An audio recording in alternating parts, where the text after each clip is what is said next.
Kia ora mai tātou, no mai haere mai, malo tau mauke bombongini, nisambula vinaka, talawhalava, and of course, good morning to everyone here. I'm going to kick off our second session for today, and it's one I'm incredibly excited about. We've talked quite a bit about community engagement over the course of the last 2 days, and today we also get the really important injection of traditional knowledge and how that plays out as well. And it's one that I'm fascinated by and really, really interested in. I keep talking to John about one day, that mysterious one day I'm going to do a PhD where and I really want to look at what the humanitarian sector would look like if it was framed on an Indigenous Pacific model, way of working. How would we report to donors in a Pacific way? Would it be around a tānoa? Would it, what would that look like? So anyway, so that's in my to-do list one day. But I'm incredibly excited to hear on the tremendous lineup that we have from our speakers and the various different angles that they're going to be tackling this really interesting and important issue from. So without further ado, I am going to invite up our first speaker, who is Rachael Evans, and she's going to be talking about the Ngāi Tahu's involvement in the Christchurch Earthquake Recovery. Kia ora, Rachael. Kia ora koutou, ko waio, ko taranaki te maunga, ko mohaka tino te awa, ko tokomaru te waka, ko Ngāti Tama te iwi, ko Pukearahi te marae, ko rangi whakahoto white te tipuna, ko Kōkiri Stevens me Rohi Collier, tōku kuia, ko Rachael Evans aho. My name is Rachael Evans and I'm a lecturer here at the University of Canterbury, and it's my honour today to bring you some work that's been about 10 years in the making. So I started this project in 2013, 2014 as part of a Masters in Law, looking at the Ngāi Tahu, who are our principal iwi here, looking at the Ngāi Tahu involvement in the Canterbury rebuild. I'm not Ngāi Tahu, so I've just given you in Te Reo Māori my whakapapa, which places me in the North Island at Taranaki, which is the king of mountains, in North Taranaki in an iwi called Ngāti Tama. Ngāti Tama I found out, to my joy, scrappers, notorious fighters, which made so much sense when I learned that. But before I kick off, I just want you to use your imagination. I'm sorry, I've got a preschooler, so we do this a lot, but we're going to start with a metaphor, because Māori love metaphors about houses. So you have a house. It's a lovely house, and you've lived there for generations. Your great-great-great-grandparents built it, your grandparents there, you were raised in it. And I show up and I say, can I come visit you in your house? And I've got really weird social skills, so you're a bit unsure about that. But you say, all right, you can come into my house if you abide by my rules. And I say, well, I'll think about it. And I show up to your house and I'm under your roof and a storm happens and the roof starts to leak. And you've lived in your house forever and your grandfather taught you something that his grandfather taught him, which is how to fix that roof easily so it doesn't leak anymore. But I say, no, I've been to university. I did a course on roofs.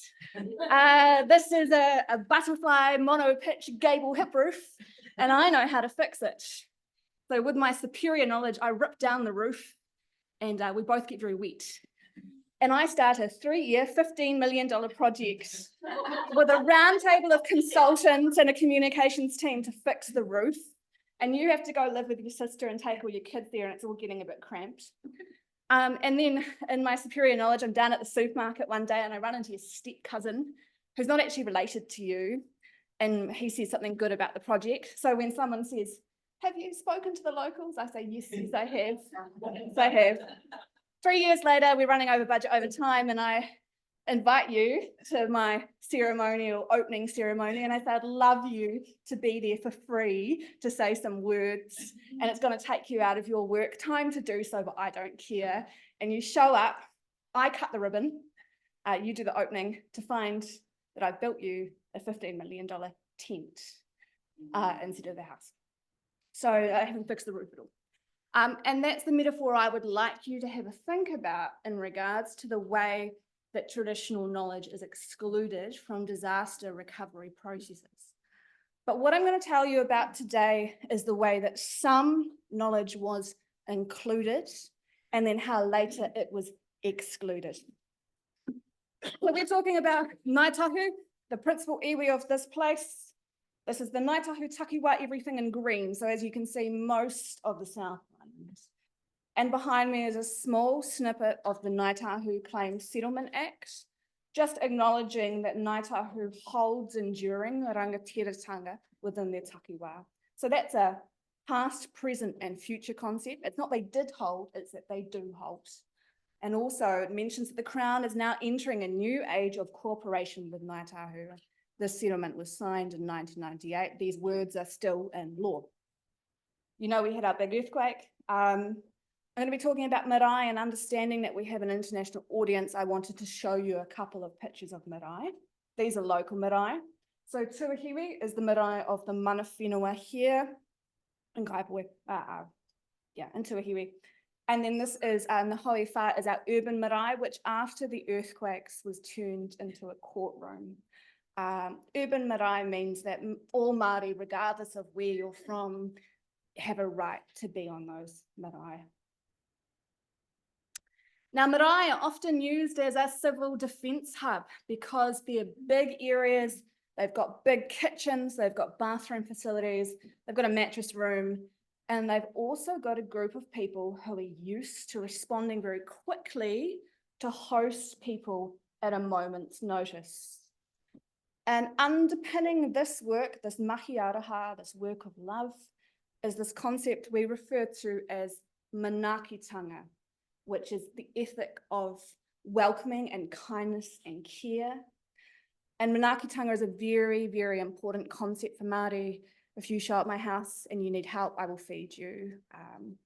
If I was to not do so, it would be culturally very poor form. So I'm going to come back to this scene, but this is Takahanga Marae, which is the marae of Ngāti Kuri in Kaikoura. And recently, after Cyclone Gabriel, which was a big storm that hit the North Island, this is Hinamihi Marae, which is in Wairua. Okay, so we've established that marae become a civil defence hub often because it's a place where people can go. And marae don't turn people away. They say, yes, come here, we will feed you, we will provide you with bedding and bathroom facilities. Behind me is legislation, which I think everyone except lawyers finds really dull. But this is an important thing because here, this is the provision that Mia Leanne Dazelle spoke to about the partnership arrangement, the strategic partnership arrangement, which placed Ngāi Tahu, our local people, alongside the councils of equal status as a strategic partner in the recovery. Now, it was the first time this has ever happened, the first time that an iwi has ever been elevated to the status in legislation, and it hasn't been repeated since. And there's also a little bit in the Act that just says it's not going to affect, oh, I thought I had 15 minutes. I've got 7 minutes. 10 minutes? Okay.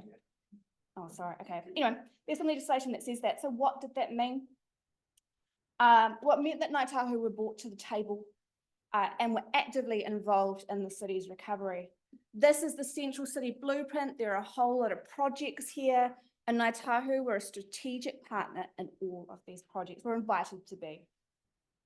It did start off on shaky ground, so I referred to talking to someone and saying that, you know, you've consulted with mana whenua. There was a project, there was a consortium of engineers who consulted with people that they said had mana to do that and didn't. And the locals said that this whole project was culturally thick, which was a pretty brutal way of describing it. But as a result of what started off on shaky ground, a heads of agreement was signed between mana whenua and Sarah, the authority, to make sure that things went a bit more smoothly. So there was a mistake, and that mistake was rectified. I think that's the key point from that. So there's been some real successes. There is more, oh, that's an eel at Teina. They're delicious. And this is at the Margaret Mahy Playground. There's some weaving patterns built into the concrete, and the bus station is designed to look like a waka. So you have a Ngāi Tahu imprint throughout. The tuna have been returned to the Avon. Well, they were there, but they've been encouraged in the Avon by way of native plantings and a whole lot of riparian restoration led by Ngāi Tahu. So we've got some very visual successes as a result of using traditional knowledge in the rebuild. A couple more, but there were also some failures as well. And our courts precinct is an example of where the traditional knowledge voice was not present. An example I can give you is that the police station, the police being the traditional aggressors of the colonising settlers, was in the same ground as the Māori Land Court, which is there to restore the mana of people. So you've got a real clash there. But there is some artwork and there's some acknowledgements and a foundation stone of Paunamo. Apparently I thought I had 15 minutes, so we're just gonna zip through this. This was the Kaikoura marae. They hosted people after the recovery. A whole lot of people showed up, hundreds of people, including tourists, and they fed them the finest crayfish from the area. They really looked after them.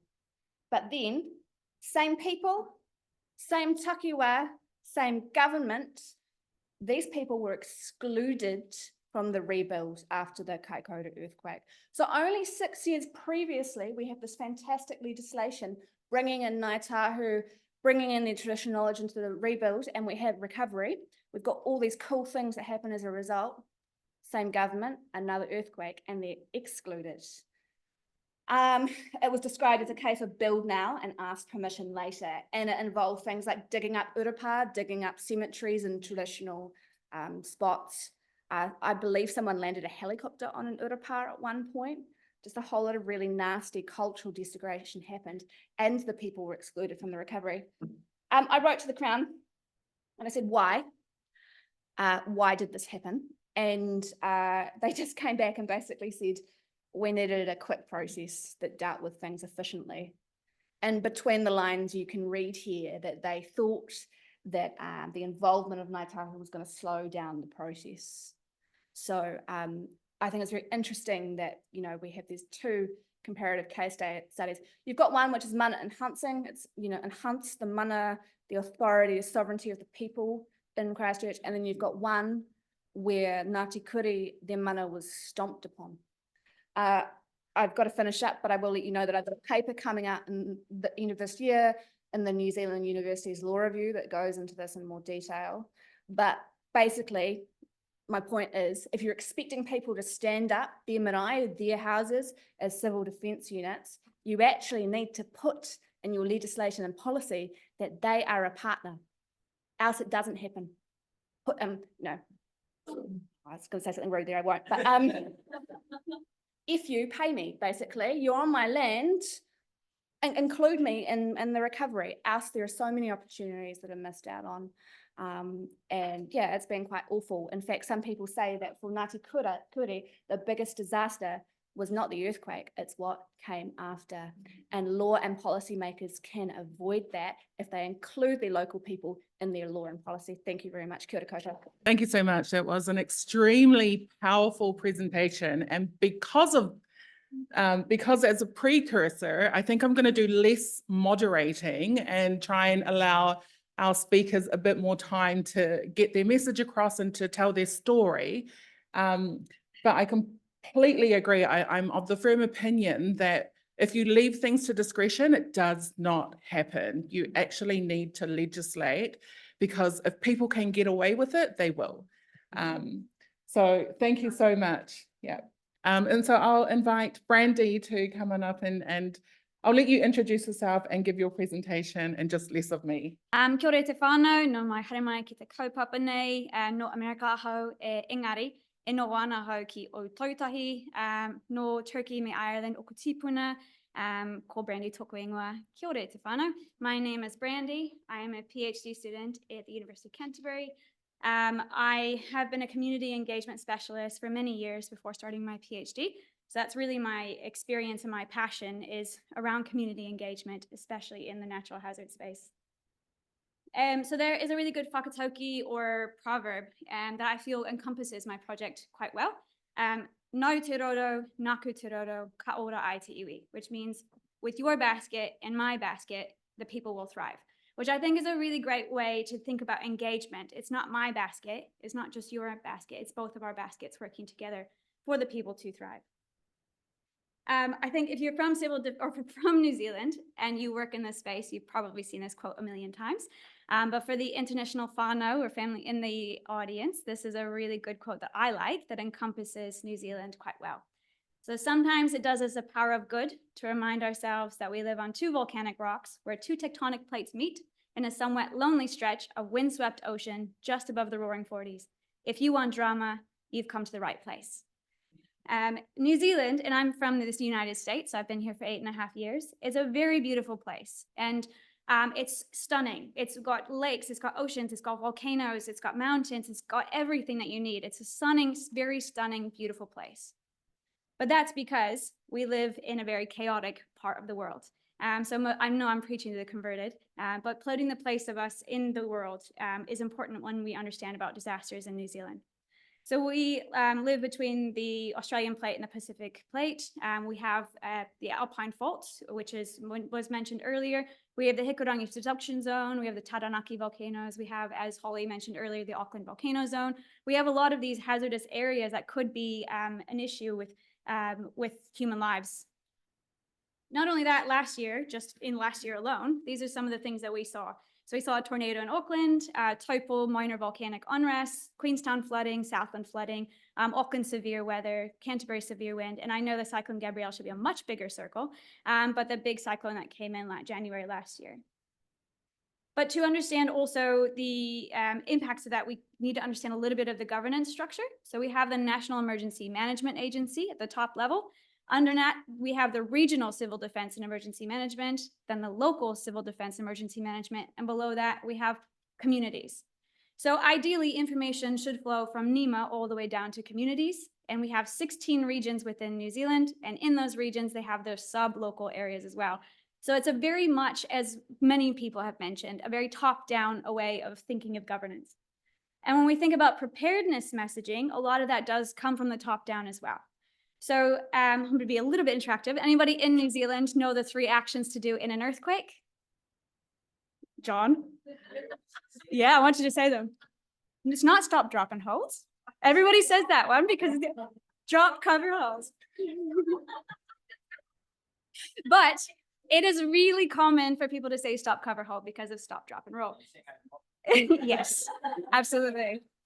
So we've got drop, cover, holds. What about the 3 things to do around tsunami? So the messaging around tsunami. Anyone from New Zealand know those messaging? Sorry? Run high. Does anyone know the actual messaging that they push from the top level? Well, look at that. We got there. If an earthquake is long and strong, get gone. So these are the top messaging within Aotearoa New Zealand on what to do with earthquakes and things. So that comes from the top level, so all the way from NEMA, and that's pushed throughout New Zealand on the 2 big things that we do. There are other examples of preparedness messaging and engagement within New Zealand that I do want to touch on as well. We've got a program from NEMA, so the National Emergency Management Agency, called What's the Plan, Stan? And it's for primary school kids learning about natural hazards in a way that they can understand and take home to their family. We also have EQC's Fix, Fast, and Don't Forget, which I think they've updated, and that's for homeowners to understand what they need to do with their homes to better be prepared for future earthquakes.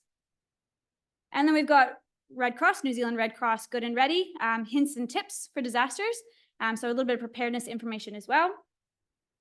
Ngāi Tahu, they have their own preparedness messaging. So kauraka e mataku kia takatu. Don't be scared, be prepared. So they've done a really great video series featuring a local Ngāi Tahu family about different aspects of disasters and how to be prepared.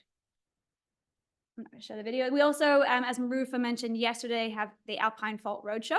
This is a roadshow that goes around every other year to communities around the Alpine Fault and has a scientist and a lead science communicator explaining the effects of the Alpine Fault to that community and opening it up to ask questions.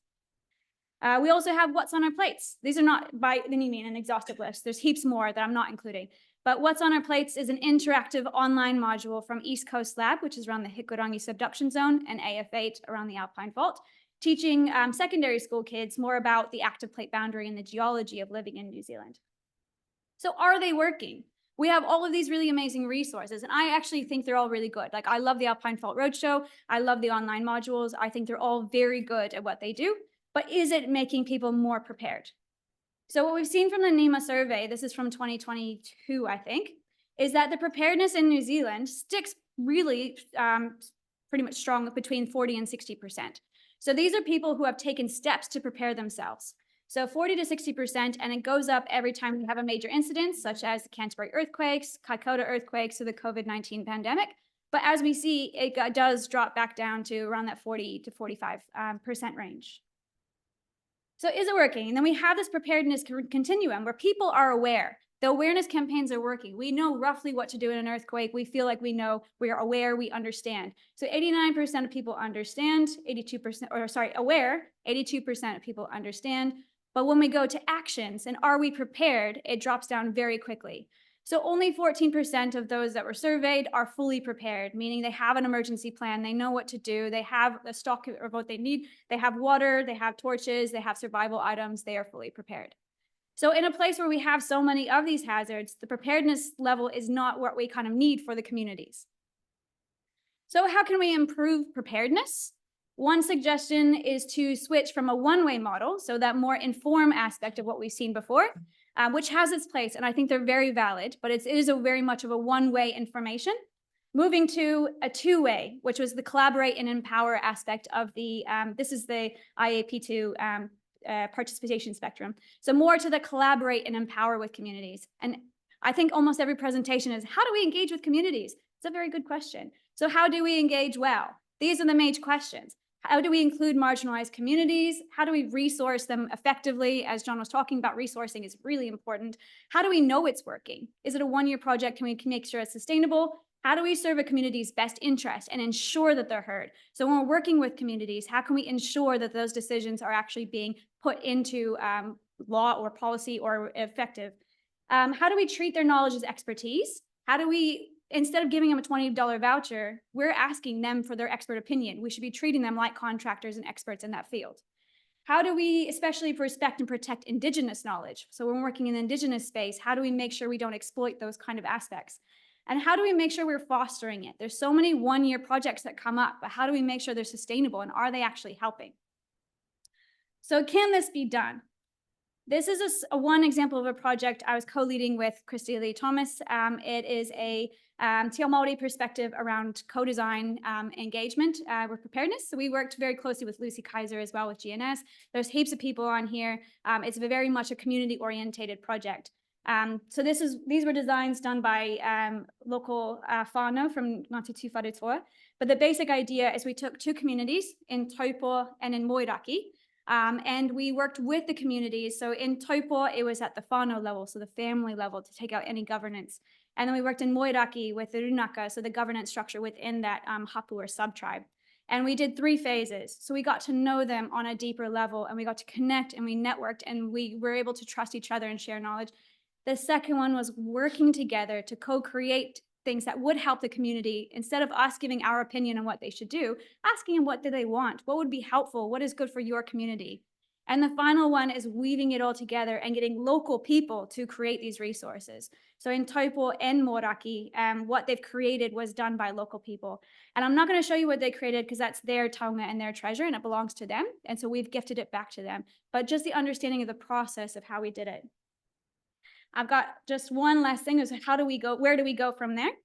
My research project is trying to move on from what we're doing with Papawiti into more of a general scope. So working in an Invercargill case study, very, very, very bottom of the South Island. I have moved down there for the year to better collaborate and communicate with the community and understand what are their risks and co-design disaster preparedness information with them.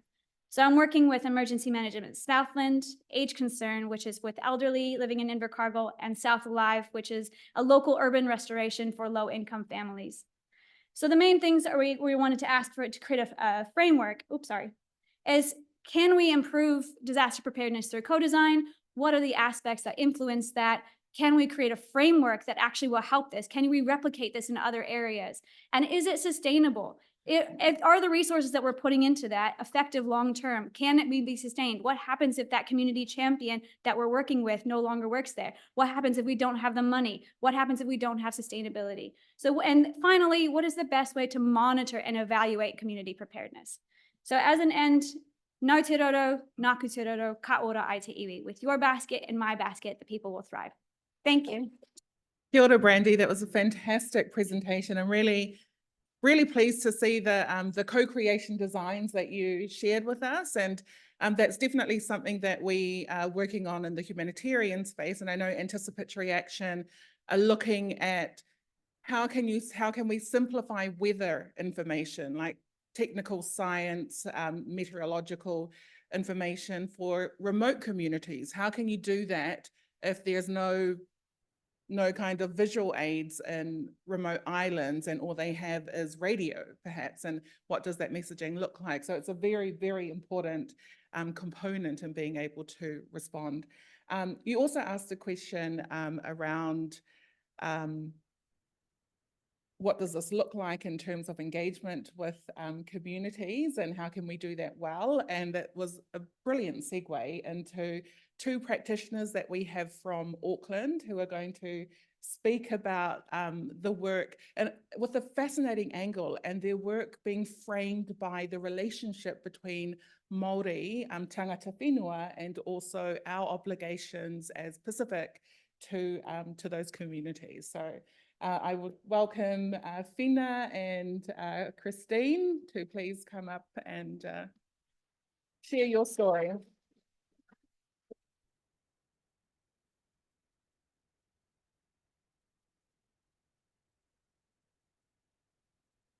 E ngā mana, e ngā iwi, e ngā reo, e ngā hauawhā, tēnā koutou, tēnā koutou, tēnā koutou katoa.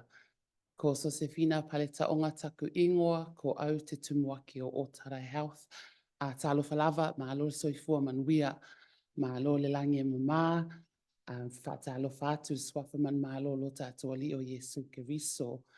Manawa tia matariki, a happy matariki to you all.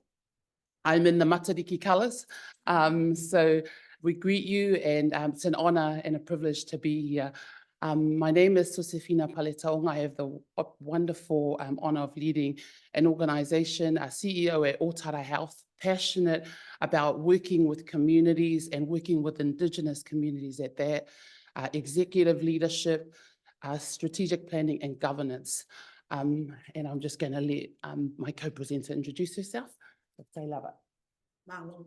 Malo e tau lava, everyone. Ko Hingo, ko Christine Nimlin. I'm Tongan, and I'll be speaking to that aspect. Sosefina doesn't do herself justice. She's also a mathematician, and so we will stay on time, and I have an interest for me in Indigenous governance and also climate finance and Pacific wellbeing. Malo. Oh. Okay. Yes, and oh, cool. You want to talk to those? So I want to talk. So we were quite intentional about why we use the words Tuakana Teina. So before we heard someone say, how do you share power? First off, you change the framework, you change the language.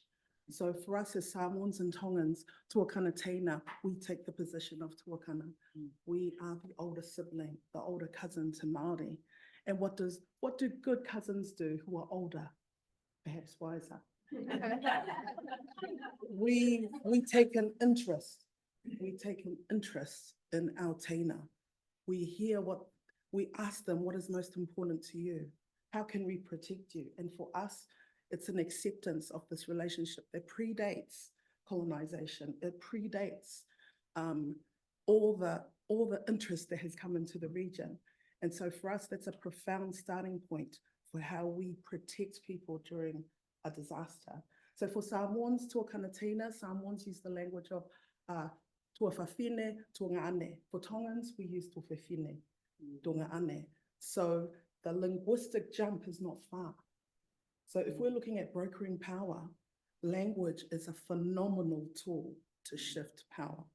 And so we were intentional in this, and also in our framing, it is also bringing power and putting it out there in a very public way. This is an image from 2021 at the America's Cup. We have the one gentleman standing as the Associate Minister of Foreign Affairs at the time. And so when we're talking about power and sharing power, Indigenous knowledge, we look at our own traditional leadership models. And here we are experiencing our kava ceremony. Many of you have been in the Pacific, so people in Fiji, Samoa, Tonga, the symbolism around the tānoa and kava, those are leaders coming together to have a deep and meaningful conversation about who is making decisions about climate, who is the custodians of the moana, of the whanua. And so sometimes when we talk about power, we go deep, but we go wide. So Tuakana Teina is also a fluidity as well. While we're in Aotearoa, Maori are tangata whenua. They are the ones who are Tuakana here. There's a relationship that's fluid and it has stretch. It has capacity. It has context. So here is a close-up of that ceremony where we have Māori for the first time who are centered, who are receiving kava, the first official cup of the ceremony. And they're being presented with a kava, a tungase. The Samoan word for kava is tungase. And this presentation is this a symbolism that if you want to share power, you must decrease. You must decrease for others to increase. And so conceptually, use our language, use our traditional knowledge, but also be brave to contextualize it for others. Well. Yes, as a good teacher, good mathematician, there will be order, and I will use the algorithm. Finau talked about Indigenous knowledge. She talked about frameworks that came from our Indigenous communities. And in light of Matariki, I thought it was fitting that we would use the principles for Matariki as the framework for our kōrero, our talanoa this morning. So the first one is remembrance, remembering those who have passed during the year. The second is celebrating the present, gathering to celebrate the present with feasting, games, and joyful activities. And then thirdly, looking to the future, planning for the year ahead. So as an organisation at Otara Health and as a community, we want to acknowledge and remember our tuakana who led the way for us and who made a significant contribution to our communities. None other than Whanana Efeso Collins and his contribute as a son of Otara, but also a member of Parliament. You know, his strive to take our communities with him and for him to just keep, you know, I think of the trailblazing work that he did to really break community systems and to impact, have that impact at the systems level so that we could see it on the ground in terms of our community. So that you know, I'm going to talk about Otara Health, but you want to know a little bit about this community. Otara, I say Feso's a son of Otara. He's standing in front of the Otara Music Arts Centre.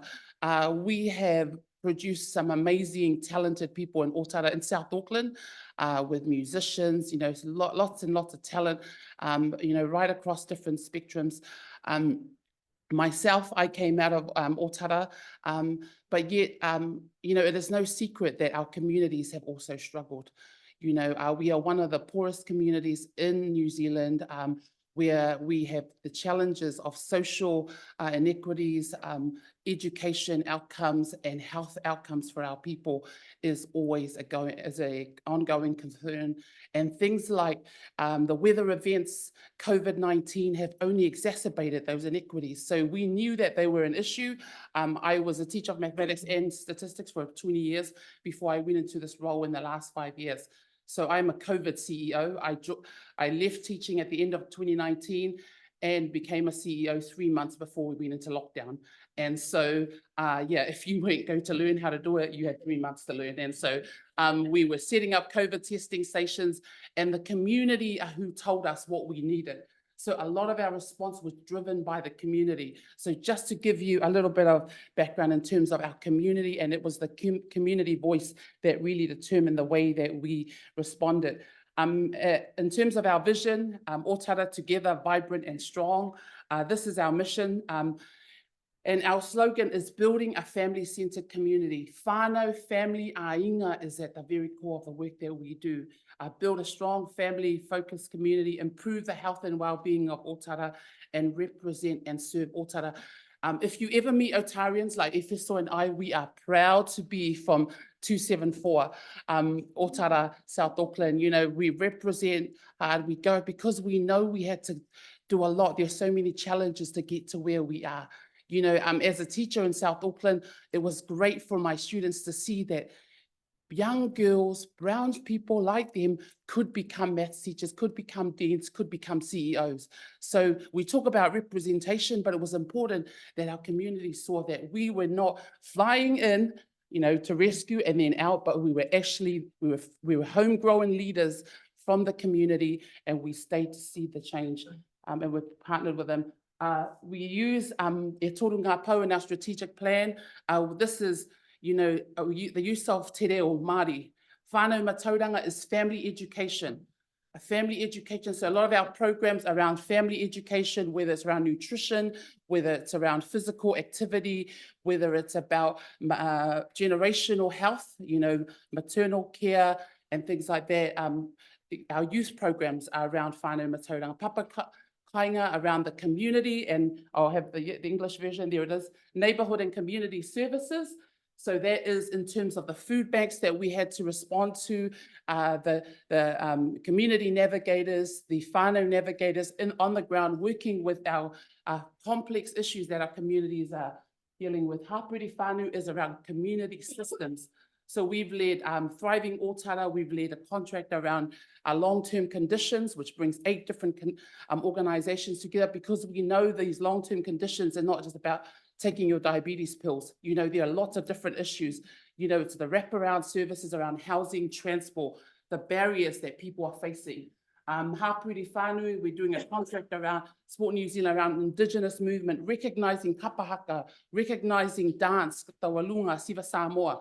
So things like that. Our values, o le ala i le pule tautua, that is from the Samoan language, leadership through service, what we call tautua leadership, you know, which I like to believe that people like myself embody, that we serve the community, that we embody what it means to lead through service, you know, and that the path to leadership is through service.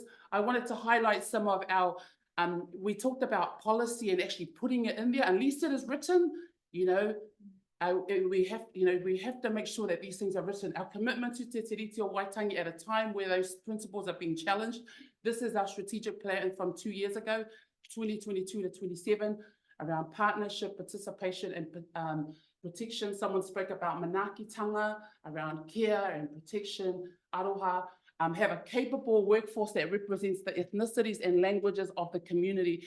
I am pleased it's been hard in terms of recruitment, but in Otara Health, 1 in 4, we have a 25% Māori representation in our organisation. You know, that means you've got social workers, you've got professionals on the ground who are of Māori descent. And that's not just a matter of just, oh yeah, ticking the boxes. No, because the community, if they're Māori and Pacific, we need to have their people because they know the best for them. Samoans have a saying called, the solutions lie in the community. So once again, unless the community, the solutions that we're working with the community, we're not going to see that. Te reo again, tamariki, children. I'll help those who are not. Good teacher, eh? Tamariki, children. Rangatahi, that is youth, and whānau, family, live, learn, work, and play in healthy, sustainable environments. That is one of our strategic priorities. In terms of this conference, disaster law and humanitarian and the environment, Otara Health is environmentally sustainable, vibrant, and responsive to its communities. So, you know, our response to the community has very much been driven by what the community have told us. The solutions lie in the community. We've talked about the 3 Ps and around protection. I just want to say on this slide, this is nothing that we should be afraid of. The treaty is, yes, we recognize tangata whenua, but also tangata tiriti. A lot of us are afraid of what we don't know and what we don't understand. But in the spirit of matariki, where we celebrate unity, the richness of culture and diversity, and hope for the future. That is about protection, protecting Māori language and values. Partnering, I have a slide soon around. We flew in last night because we are always working on the ground. Genuine partnership with community. We partner with Ngāi Tahu, which is the tribe at Otara, and participation, increasing partnership. But I think also around protection is protecting tikanga, protecting reo. My son is 16, of Samoan descent, but third year learning te reo Māori at school and doing it for NCA level 1. How do we do it? We start with ourselves and then our children, and the goal is he will be trilingual like I am, so that we are on this journey, because if we're going to live it, for us who live in New Zealand, we have to, encourage one another and embrace the language. 3 minutes. Celebrating, we celebrated Matariki, and that's around the richness of the culture and the diversity. Mātua Jeff is our ko-mātua in Otara, and leads this, and this was just yesterday, by the way. Yep, so we flew out. So we are always on the ground doing stuff. This is our Matariki celebration. Heri Akai, which is around the feast of Matariki, so celebrating. So we had some great hangi yesterday, so really good food. That's right in the town centre. You see what I mean about our community being vibrant. It's fun. Don't believe everything you see on the news, okay? It's a wonderful community. I don't need to highlight, these are some of our responses around the floods, around the weather events. For a little organisation based in Otara, with a staff of about 30, we reached 2,500 families and over 10,000 people. So that is a huge impact, that we are making, and we're not waiting for the government. A lot of our response was before government funded us to do food banks, to set up COVID response teams. The community responded. Okay, so there's our, and then the last one is around looking to the future. Thank you, Chris.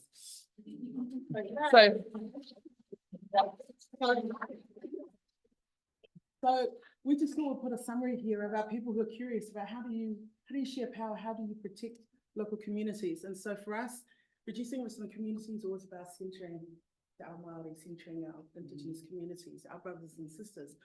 We forecast that there'll be another terrible event. We're ready for it, but also in places where Māori and Pacific are not well represented, there is a responsibility for places that we create a safe space for them, that they come, they show up, they tell their story. Indigenous leadership, their cover ceremony in the beginning, centuries old. It is the reframing of the interface and bringing that leadership in, activating these relationships. You have staff who are Indigenous, they speak multiple languages. How do you get them in the room, keep them safe, make it long-term, make it last, and only the best will last. Absolutely. Only the best will last and be transformational.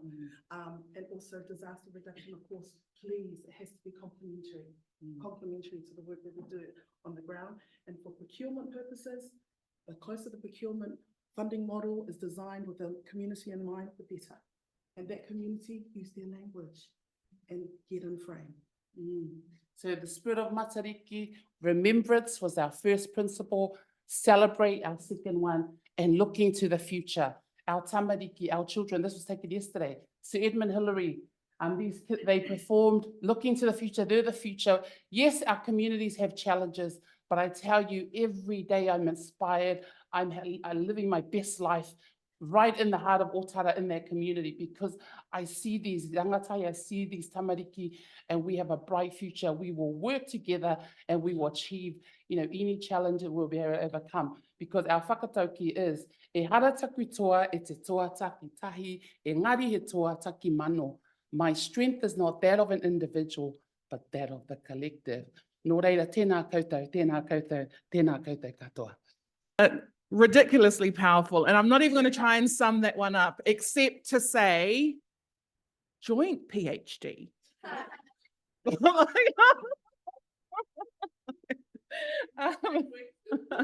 Well, this is going to be an ongoing conversation.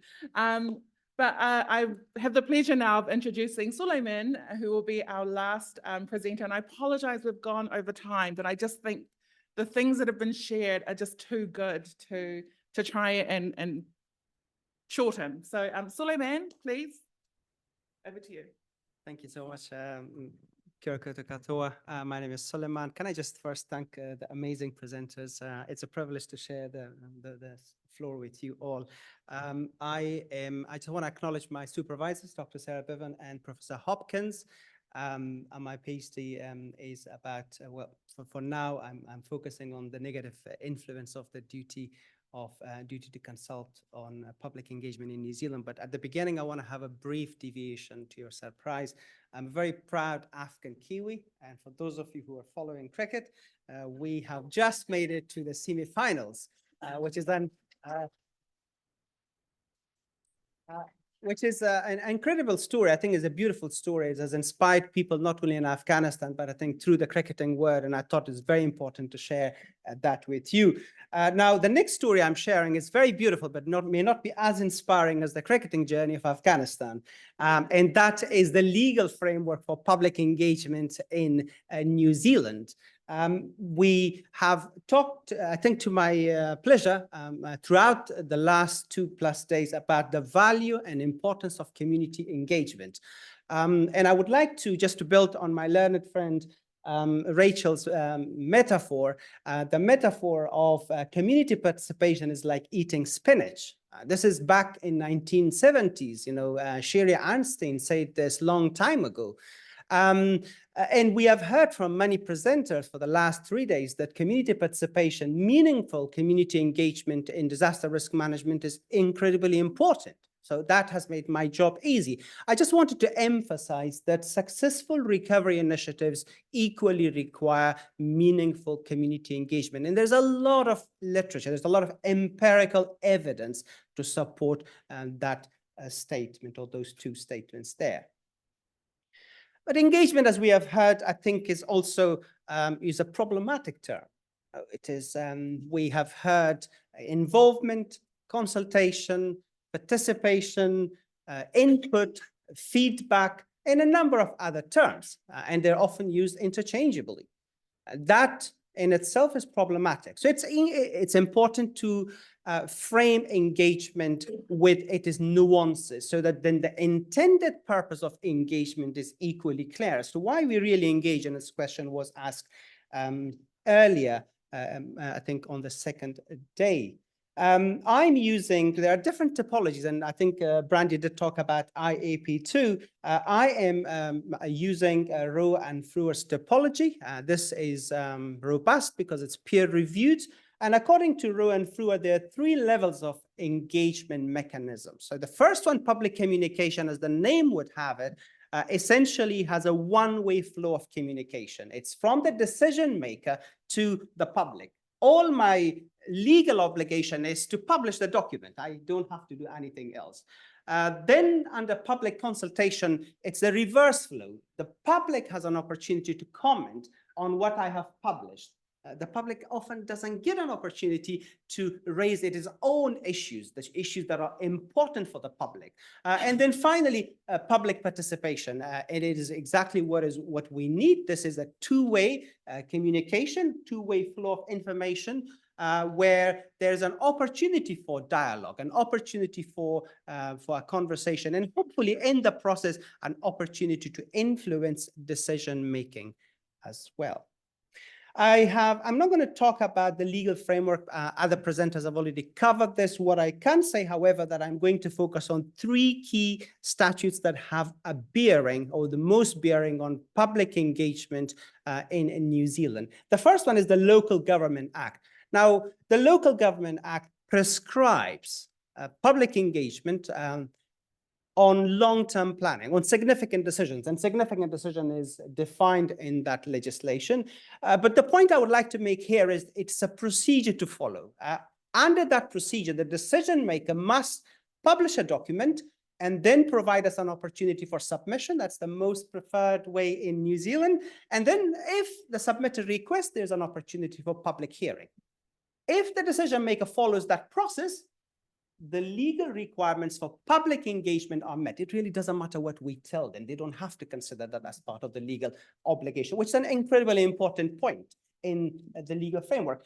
The Resource Management Act under Schedule 1, what I call, offers more of the same. There's a little bit more of the submission, maybe another opportunity for technical issues, and there's also an opportunity to go to the Environment Court. But again, with court comes cost and other challenges, so it's not very ideal for communities. And then finally, the Civil Defense Emergency Management Act, which is one of the key pieces of legislation, it offers what I call less of the same. So it really doesn't prescribe public engagement for everything, but specifically on the development of, let's say, the national strategy, the Civil Defense Emergency Management Group plans, largely speaking, the other statutory documents, such as the Director's Guide, focuses on public communication as per Roe and Frewer.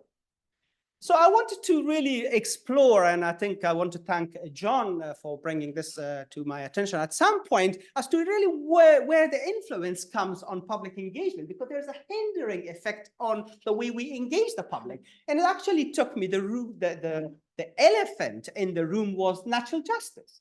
Now, this is not a new concept. It is as old as the system of dispensation of justice. You know, people say maybe as old as the Romans and the Greeks, and maybe even before that. But there are two fundamental points I want you to remember for now. That there are two fundamental principles from the natural justice. One is the duty to consult, and the other one is to have a right to an unbiased decision maker. I am only focusing on the first one for this presentation. Essentially, natural justice is all about fair procedure. So if you follow the procedure, all good. And essentially, under the common law, the requirement is this is a minimum level of fairness for a decision making. Well, what I found out in my research that one of the first reported cases on natural justice, on duty to consult, is Dr. Bentley's case. Now, very briefly, I won't bore you with all of the details. Dr. Bentley was a professor of great eminence in Cambridge. And he had some disciplinary issues. So he was issued a notice by the vice chancellor, which he ignored. And as a result, he was deprived of his degrees. He sought justice. The court dismissed the case because he was not heard before the decision was made. And I want to briefly read what Judge Fortescue said at the time. The laws of God and man both gave a party an opportunity to make his defense, if he has any. Even God himself did not pass sentence upon Adam before he was called to make a defense. Subsequently, in 1863, Cooper, his house was demolished by the local government without notice. He challenged that decision, and the court held, well, a person has a right to be heard before steps adverse to his property, his or her property rights are taken. And in 1963, there was a landmark decision in Ridge and Baldwin. This time, Baldwin was a chief police officer. He was dismissed. And when he was dismissed, what happened? He challenged that. And again, the court said, no, he should have been held before he was dismissed. But the significance of Ridge and Baldwin is that it extended the principle of natural justice to administrative decision-making. However, it still retained the procedural focus. Give him a notice, hear him, and then make a decision. So there was no duty to interfere on the substance of decision-making. Well, guess what? If you assess that against the Roe and Frewer typology, it can only meet the first two, not the participation element. If you look at the legal position in New Zealand, if I were to assess the special consultative procedure and the Schedule 1 and others against Roe and Frewer, again, it can barely meet the first two mechanisms under Roe and Frewer.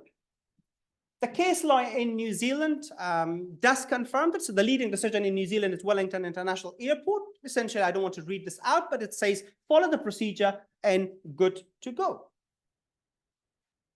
Now, very briefly, and I know Rachael alluded to the Canterbury Earthquake Recovery Act earlier, this is the legislation that was put in place during the recovery. There was a departure from the traditional language in that legislation. There was a lot of discussion in Parliament about the importance of community engagement, and the new legislation had very novel language in the purpose section. It was, one of the purposes was to enable community participation in recovery planning, although this had to be balanced against expedited recovery decision-making, that it shouldn't slow down recovery decision-making. However, The rest of the legislation, particularly prescribing mechanisms for public engagement to develop recovery plans, maintained public notice and comment approach. So we could see the influence of that concept in practice throughout the recovery. In practice, where central government took over recovery planning, it used the public notice and comment approach. However, where local government was delegated to do recovery planning, they went beyond the minimum. They engaged in more participatory mechanisms. That's true for this council here and Waitangi in particular. So again, very briefly, I know people have talked about share an idea. This was used as an engagement campaign to develop a plan. I want to bring something very important to your attention. Normally, we start with a document. We say, here is the document. Tell me what do you think about it. For share an idea, the government did not start with a document. It said, tell me what do you want for the vision of the city. So it really undertook participatory, two-way, interactive engagement mechanisms and had a number of, as you would see in the photos, I'm not doing any justice to the, I think, to the richness of the campaign. But the point being that there were a lot of engagement mechanisms that had a lot of interaction and two-way flow of conversation. And as a result, Share an Idea was able to meet all three mechanisms under Roe and Frewer. Consequently, the public had significant influence on the content, not just to comment on a draft, but to draft the document itself.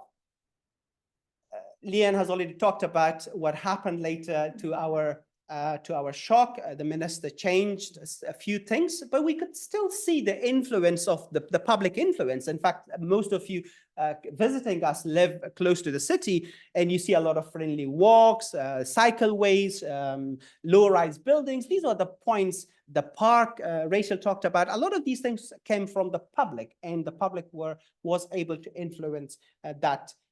Thank you. So I'm just on my last slide, and I wanted to leave you with a few key takeaways. The first one is, I think the duty to consult has really a hindering effect on meaningful public engagement. I mean, we have been hearing about CBDR, and we can't do much of that within the government sector because of the legal requirements as they are in place. And in fact, they're very well entrenched.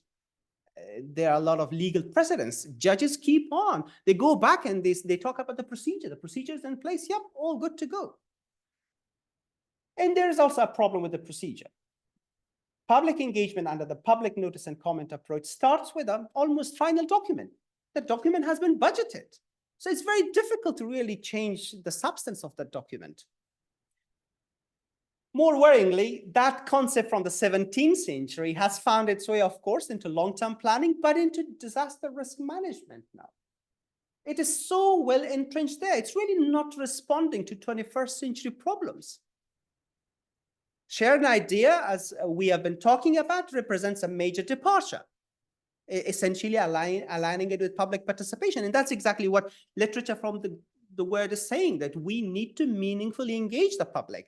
However, as I know Finau started the session, for us to be heard, I think it's incredibly important that in New Zealand, we think beyond the public engagement mechanisms we have in place, and we start legislating or supplementing the public notice and comment approach with public participation mechanisms. Thank you. Thank you so much, Sulaiman, and thank you. What a brilliant perspective to bring. So we've had some, I mean, first of all, can we give a round of applause for our amazing panelists? And so we've heard various perspectives. So we've heard from Ngāi Tahu, our tangata whenua, and some of the good and some of the not so good that's happened. We've heard as well from Brandy around community engagement and what that looks like when they're consulted and some of the community comms that go out. We've had some real grassroots examples from what community engagement looks like at that grassroots level. And then, of course, we've had like a legal aspect around the duty to consult and how that could impact as well the efforts that we all make in terms of reducing risk. So I have left you all 10 minutes to for some questions. John's gone like that. Thank you. So I'm going to open up. Okay, I can see for questions, I can see Marco. Is there a mic? Yep, fantastic. Well, thank you very much. Just two quick things. The first one is that there is an ongoing effort. I don't know how much there is knowledge there, but on precisely revisiting humanitarian actions on the basis of having the community at the center. And this is ongoing in 4 countries: Philippines, Niger, South Sudan, and Colombia. So I guess that this could be good material for now for your PhD and other colleagues. But I think that the whole discussions is really about what we have been discussing now. So there are efforts out there, and if you have a chance and you want to engage, I think that is doable. The second point that is a question that I want to pose is, I've had good, interesting conversation with some of the colleagues here on the concept of shared responsibility, which is enshrined in the Sendai framework, a bit of a primer there.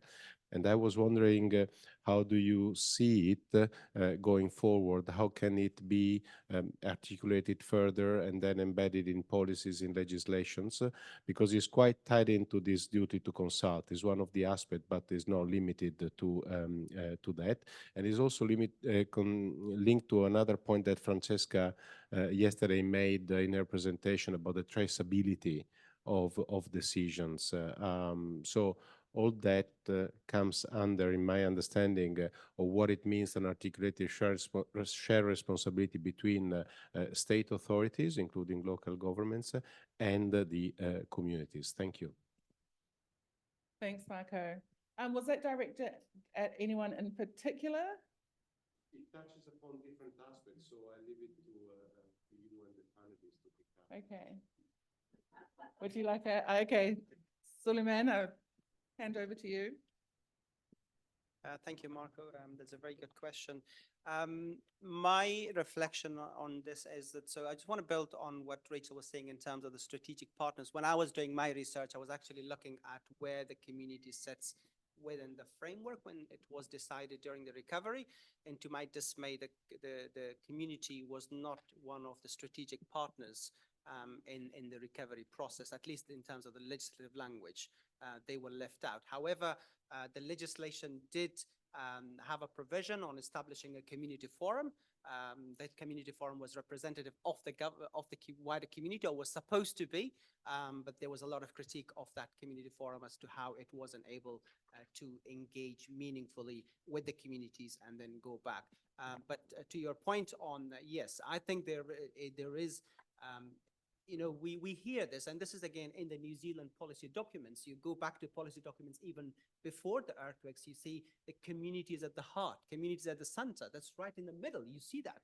But in action, that is missing. And it goes back to, I think, the way our legislation has been framed, our policy documents as a result as well. So if we go back to our drafting legislation in the future and gave this role to communities there, the question then is, how do you go about it? That's another important element, because you often, it's very difficult to have one community group that can represent everybody.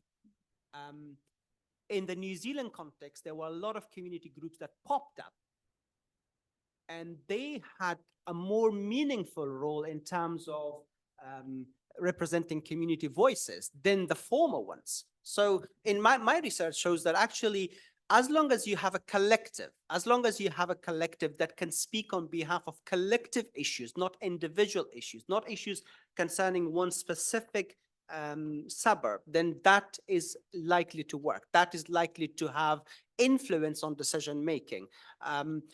My research doesn't show that that group necessarily has to have a legislative position. And again, that's an interesting outcome from my research. I'll have a go. Check. Even working. Check. Definitely agree with it being legislated. We need to make sure that these things are in writing, that in strategic planning and also at the governance level, that is reflected in your policies. One of the things I did when I became the CEO at Otara Health is we reviewed all the policies. And with all due respect, we have predominantly Maori and Pacific, and those policies would have impacted everybody, including me. I would have broken all of them because they did not. And I think of my children 2 years ago when their grandfather passed away, and the policy said that their grandfather doesn't count as bereavement. And they were willing to walk away from their jobs in Australia, and they were too great of an asset for the companies to let them go. So I say that to say that when you've got people who are at those tables who can influence governance, policies, legislation, do it if it's going to help people. So around tangihanga, I get from my staff, because I have cultural responsiveness to tangihanga and bereavement, they come back and they are working. I mean, I think of my youth worker, Darius, whose papa passed away, a week at his bedside, special leave, a week of bereavement leave, you know, so 2 weeks out of work, come Monday, 5:31 PI interview on the youth empowerment program that we're delivering. 62 kids on the program, none of them reoffended, because they've got mentors like Darius who cares, who knows them, who's working for them. So I think for us and those of you who are at those tables, please, because I tell you, the benefits for your staff, for the communities, far outweighs the cost. You know, so a lot of the CEOs before me were not prepared to take the risk, but thank God the mathematician, you know, nothing's wasted. All the knowledge I took from teaching, I got those margins. Oh, no, they're negotiating the contracts wrongly. The margins were too low. The funders want this, they pay for it. We're not going to run these programs on the smell of an oily rag. You know, you want this, you pay for it. And value Indigenous knowledge, value the expertise and specialization that our people bring to the table. Okay, I'm going to move on before I start preaching. The other thing that I wanted to add was around the mentoring and executive leadership. One of the struggles that I understand that you will have, that I have had with working with communities, is the fact that we sometimes see, you know, especially if you've had Western education and you've been educated, it's easy to think, oh gosh, you know, it's a bit of a struggle. They don't quite understand it. I'm going to acknowledge Christine in the back of the room. Christine has a way of sitting with people and being able to pull out gems, you know, and pull out the gems. And I think, you know, of this saying, you want to go fast, go by yourself. If you want to go far, go together. Now, I say that to say that you have to mentor people and take them with you. So as a teacher, I've got about a dozen of my students with me, you know, and I'm declaring to the board, I taught that kid, but they're the best kids for youth because they're 24 and understand what it's like. They're the best, and they've gone to university, they've got the qualification, now they come back and work for me as a social worker. Yes, but it's the fact that they have got that Indigenous, but the mentoring. Some of us who've been able to go into these spaces, you know, you have to take people with you. So as a teacher, STEM subjects, science, technology, engineering, and maths. In the 90s, I remember going to university and saying, why are you studying maths? I said, girls need to go learn how to type. You know, people weren't doing that. And I remember sitting in my classrooms, very few, no Pacific girls, you know, were doing those subjects. But when I became a message, I thought, no, I got to train people. I got to help them come. And so when I left teaching after 20 years, I had taken so many Pacific women, Pacific men with me, and who are now in the classrooms teaching. Same thing in this sector. We have to take people with us. You have to mentor and raise up the next generation. So that's my challenge, is not only around the policy, legislation, strategic planning, but also around the mentoring, which takes time. But I'm telling you, the outcomes and the productivity outweighs the work. You think, oh my gosh, there's so much. No. But now I sit back and let them go because they're just leading. And all I'm doing is just making sure that we're satisfying all the KPIs. The funders are happy and the money keeps flowing, but productivity is high because of that high trust model and the mentoring and that executive leadership to bring in Tuakana Teina and bring through the next generation of leaders. Taftaila. Oh, kia ora, Fina. I think well, I don't know if I can say anything that hasn't been said already, but my experience is more of a practitioner. I'm less of an academic. I have lots of experience of working with communities. And the first thing that comes to my mind when I hear shared responsibility is, where is it shared? Because when I work with communities and like, oh, you know, in an emergency, no one's going to come save you. Like, you need to be prepared. You need to help yourself. And they're just like, what? They don't know this, or so not all communities, but a lot of communities aren't aware of the responsibility that they have is much bigger than the government just telling them what to do.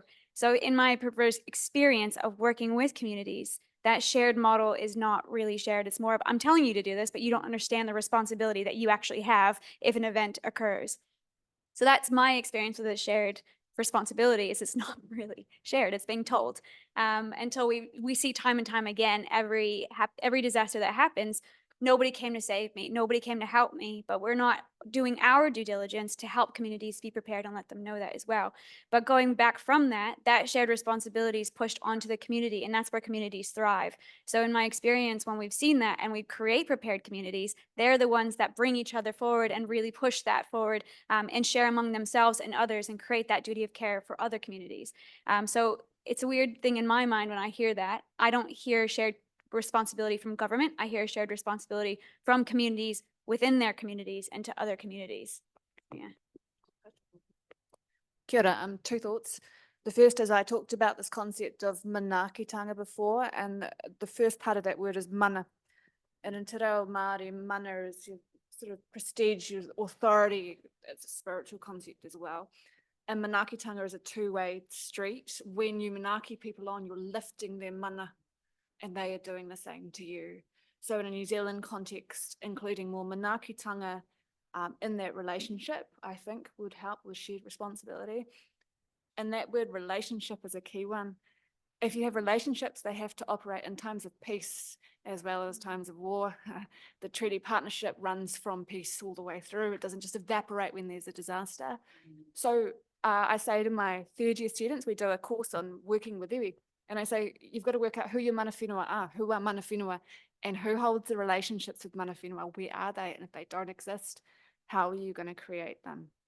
So where are your relationships on the ground? If they don't exist, what paths are you following to make sure that they exist in the future? Because if you're not sitting down at the table and having a kai with someone before a disaster happens, how can you then pick up the phone and call them, or, you know, get them on the radio when something terrible happens? So relationships in times of peace as well as times of war would be a crucial factor. Kia ora. Kia ora. Do you mind if we take a couple more questions? Okay, yes, to you. Just right here in the middle.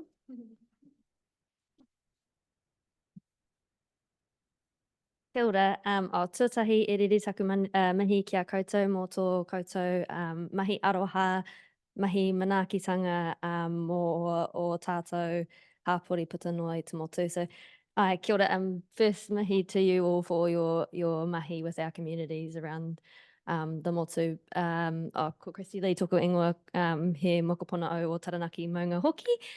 So yeah, from Taranaki as well, a relation probably of Rachel's from Ngāti Mutunga down the road. Yeah, I had a couple of questions, mostly because John told me I needed to think some questions in this session.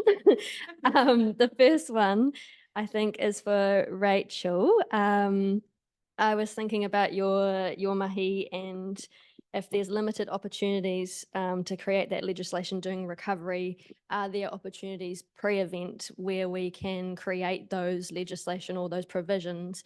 And in particular, I'm thinking of the settlement of Taranaki maunga, and yeah, what provisions we can put in place now so that it's easier for those next steps in response and recovery. And then my second part was around our thinking about those if these community engagement pathways aren't working. And I really I think it was Christina's around reframing of the interspace and using their language and getting in frame. We've known that participatory community-based frameworks and methodologies are rooted in colonial theory. So why are we still using them with Indigenous and multicultural communities when they don't work?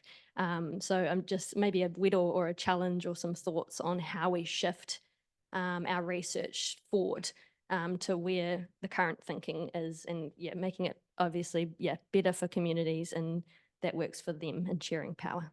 Kia ora. Kia ora. In answer to the first question, I think a key tenet of our lead group, our Law, Emergency and Disaster group, is encouraging law and policymakers to have laws in place before the disaster happens. And I think when those laws are being developed, there absolutely has to be a mandatory mana whenua partnership level, governance level, decision-making role. And it doesn't just have to be for disaster recovery. So Ngāti Tama mai iwi, we went bankrupt 10 years ago, right? We had no money, so we couldn't have sued the Crown anyway if we wanted to contest this. But we're involved in a roading project that goes through Takiwa, and we're there because it was normalised that the New Zealand Transport Agency engaged with us. So in your policies and your procedures, in your written instructions, it has to be normalised that you're engaging with mana whenua. And if you are developing disaster laws and policies, yes, that has to be there. That has to be front and centre, that treaty partnership. So I think there's massive opportunity at the moment with the law reform that's happening.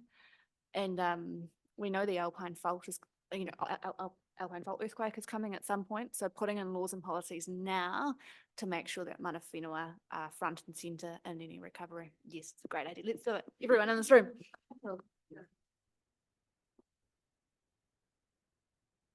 Cool, thank you. In terms of the Indigenous frameworks, I think that's why I did, as a good teacher, I tried to model it. And for people not to be afraid, I took the 3 principles of matariki and used that as the framework. And that's just an example of what we do when we're writing, whether it's RFPs, procurement for funding. We are also, challenging in them at central government. I think of what we've done recently around a Sport New Zealand contract. There's about $45 million that goes out to the communities around movement, but elite athletes get funded. Our communities fundraise to do kapahaka, to do kilikiki, which is Samoan cricket, to do tawalunga, sivasa. But yet, if you go to those practices, he matatini is the Olympics, people, it's full on. It is no joke. It is not for the faint-hearted.